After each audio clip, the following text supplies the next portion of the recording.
All right, Dr. Flavio here. I'm so happy we have a few moments to spend together. When you hear people talking about hypnosis, you hear them talking about so many different problems, right? There's people who cannot walk, or people who want to lose weight or quit smoking, or they have a relationship problem, perhaps, or maybe it's a money problem. And you say, well, I went to a hypnotist and we fixed the problem. And you might say, dude, these guys have to be charlatans because my doctor, my physician, is a specialist. And when I go to the physician for the liver, that's a different doctor than the one I see for my kidneys, and they're all specialists. And how can these people claim to specialize both in money problems and relationship problems? That cannot possibly be true. Hence the idea that we're charlatans. Now, I totally get this. I've done over 47,000 sessions in 27 years. I've written a number of books, some textbooks, even a novel, and I have certified over 3,000 students over the years. So I'm quite familiar with all of these arguments, objections, ideas about hypnotherapy, the history of hypnotherapy, and I get the notion that, well, you guys cannot possibly do what you claim to do. Now, the reason why that happens, and I articulate this point well in one of my books called Heal the Body with Hypnosis, the reason why that happens is we, in our culture, we deal mostly with consequences of problems, not as much with causes. So let's say a person wants to lose weight, and what they see in the mirror is excess fat, let's say, right? Or too much weight. We call that the consequence. That's not really the problem. It's the problem I want to solve in my head. I want to lose weight. I want to look like that person. And I get that. But unconsciously, that person may have gained weight. As an example, I'm not suggesting that this is always the case. They may have gained weight in some way to protect themselves. I'm making this up, right? So unconsciously, they might have felt unsafe. They started overeating to feel safe. As a result of overeating, they gained excess weight. In this example that I just made up, excess weight is not the problem. It's the consequence of the problem. Feeling unsafe is the cause of the problem. Now, this might be an oversimplification. I get it, but I'm just trying to illustrate to you the difference between causes and consequences. Now you can understand how come hypnotherapists can make such varied claims, because we do not specialize in the consequence of the problem. We specialize in the cause, or access and the solution of the cause. What we do is we help people get in touch with their unconscious mind, where the cause of the problem really resides. Now, let me give you an idea about this. Person says, well, how come I'm always alone? Or how come I have excess weight? Or how come I smoke too much? It really doesn't matter what the problem is. Imagine our minds as having two sides. One side is what we call the conscious mind, the rational mind, the thinking mind. The other side of the mind is what we call the unconscious, or the feeling mind. Okay, so these names can vary according to the books you read. Sometimes we call it the subconscious as opposed to unconscious. Technically, there may be a difference. In some of my books, I talk about that, but it really doesn't matter here. Let's just pretend that there's conscious and unconscious for the sake of conversation. Now, if we have one mind and two aspects, by definition, there has to be a boundary between the two, or limen, right? A limen is Latin for a limit, or a boundary, or a threshold. Because if I told you that I have one room, but there are two areas in here, you would say to me, okay, where does one area end and the other area begins? And I might tell you, well, look, this side of the room has a couch. That's one area. That side of the room has a table. That's a different area.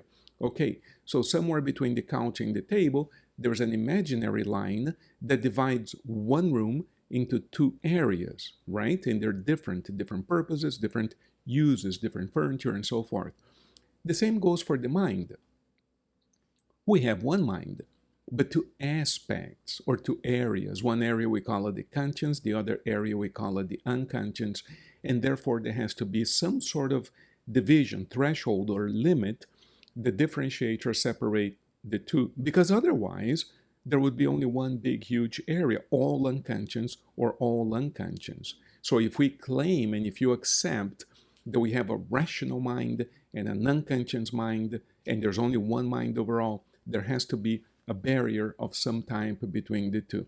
Well, hypnotists call that barrier, psychologists sometimes call it the limen, right? And that's where the word, by the way, subliminal comes from, subliminal. So you may have heard of subliminal messages, right? That's where that idea comes from.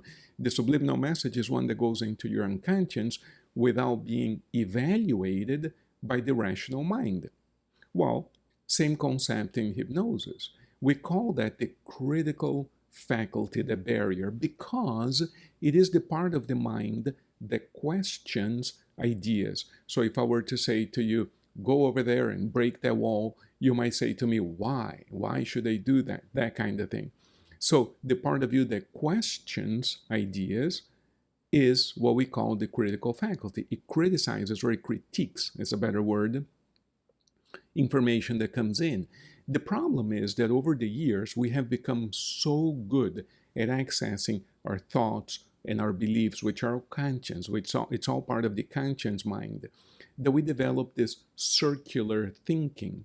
And so what happens is the parts of our lives that we want to change become questions. For instance, the person who's overweight, this is just an example. I'm not suggesting that everybody does this, but just for you to follow my reasoning here, the person who wants to lose weight might say, well, how come I can't lose weight?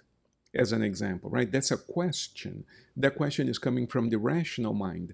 Now, the rational mind is not going to allow itself to be overdone. It's going to produce an answer.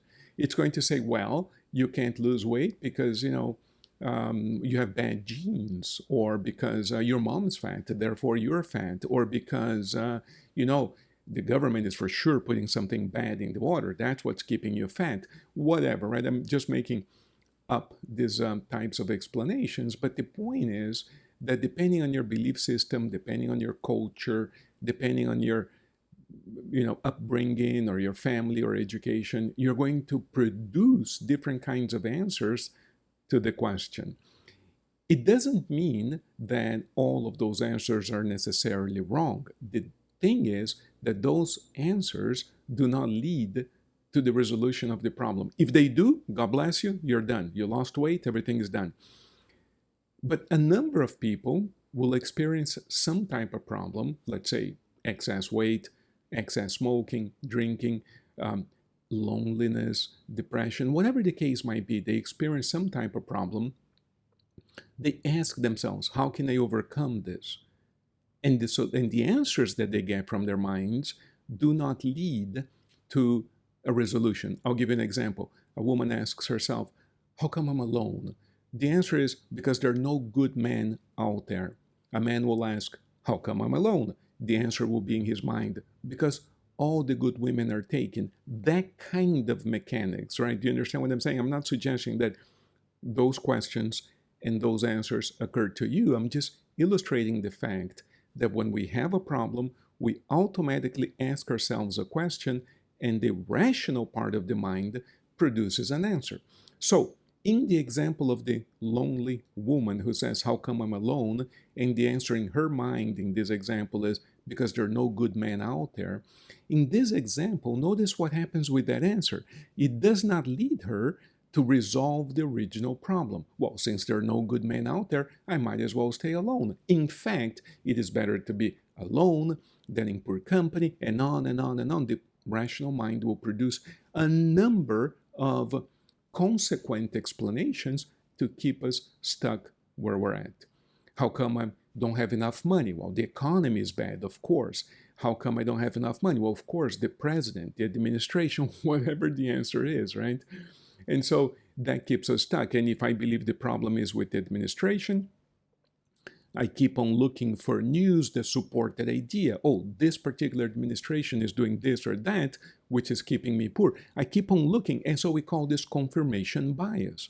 You see, we ask the question, we produce an answer, and then we go out into the world looking for supporting evidence to that particular answer. People sometimes call that research. It's not research, it's confirmation bias. So, for instance, if a person says, "How come I'm overweight?" and they say, "Well, because the government is putting something bad in the water." Again, I'm not claiming any of this stuff.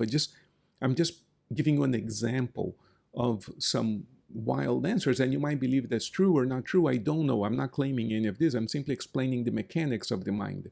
I'm a specialist in helping you make changes, and I'm explaining how the mind does this, how it keeps us stuck.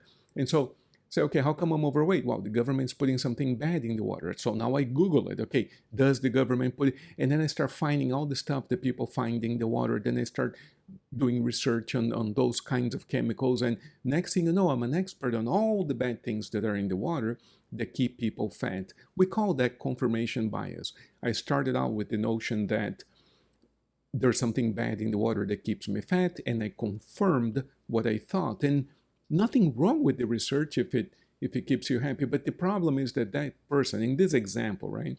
I'm making this up as you can get, as you've seen, but that person remains overweight. You see? So we have a problem, we experience a discomfort of some type, we ask a question, it's all in the mind, and then we answer the question.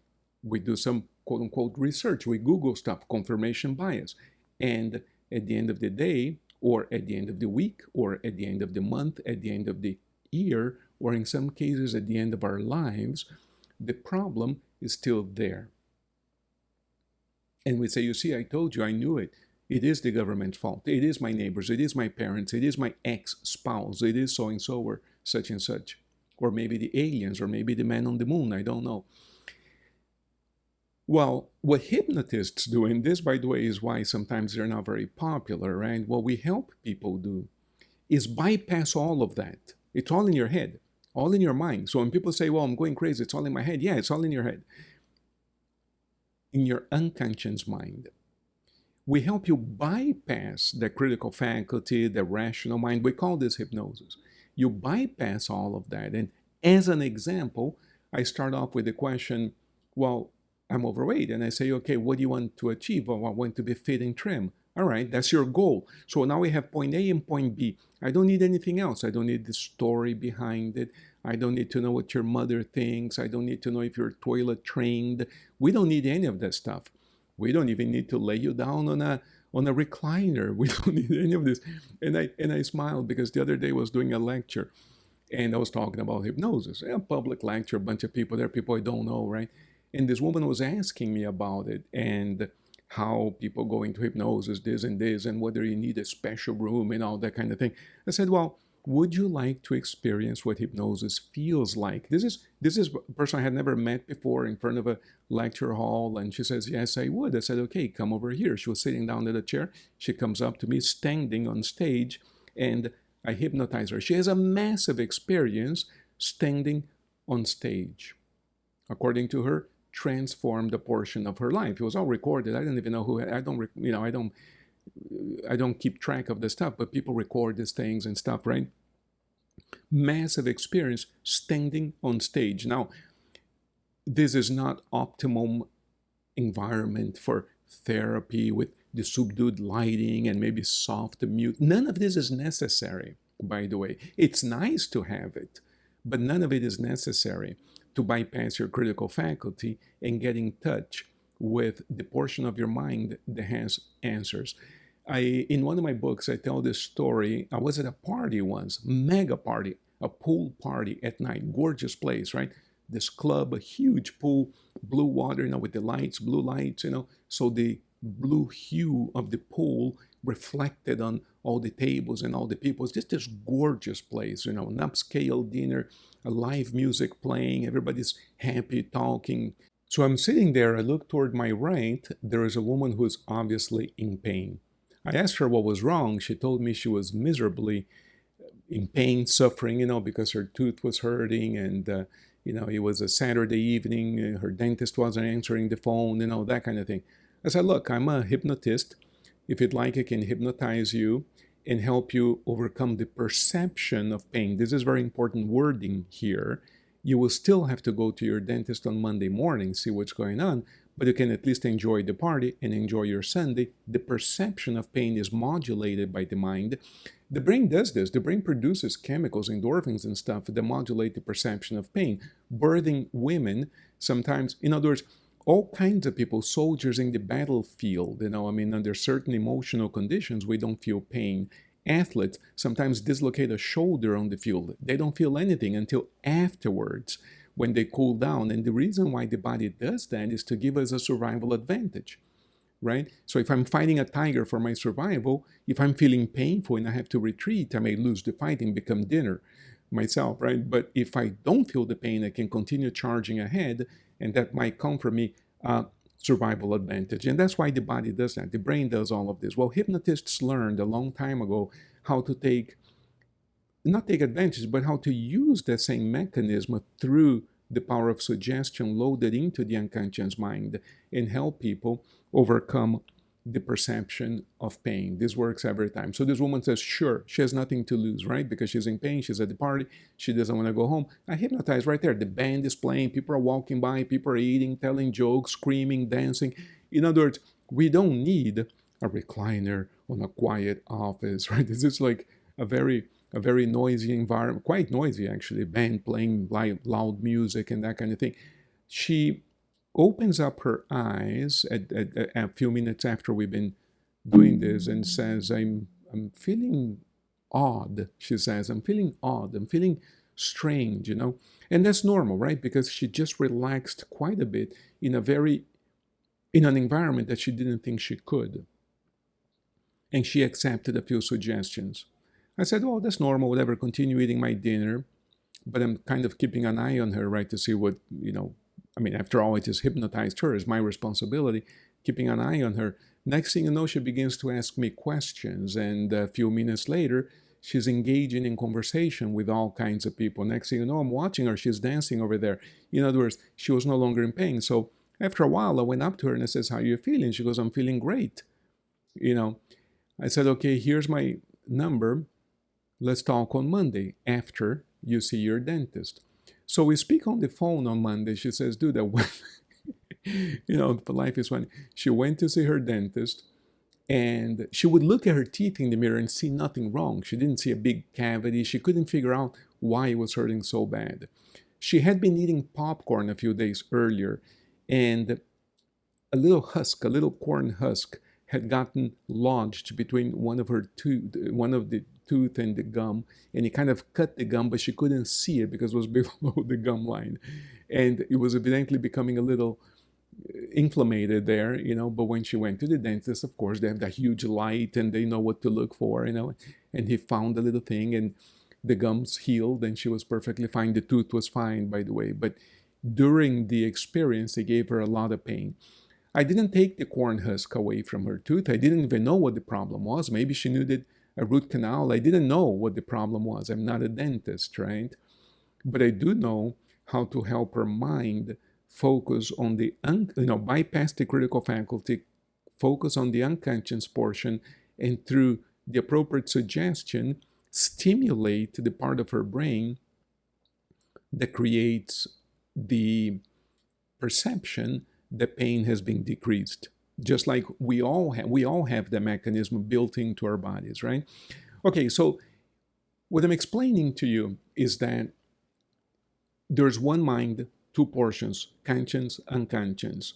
What we notice about ourselves, what we know about ourselves, is the conscious manifestation or result or consequence of our problems. I'm alone, I don't have enough money, I'm this, I'm that, I'm fat, I smoke, I drink, I do drugs, whatever the case might be.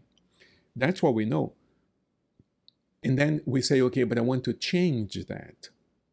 We ask ourselves the question, well, how can I quit drinking? How can I quit smoking? How can I lose weight? How can I meet a boyfriend, a girlfriend? Oh, just go on the dating app, just do this, just do that, right? The mind produces an answer, always. That's the rational mind.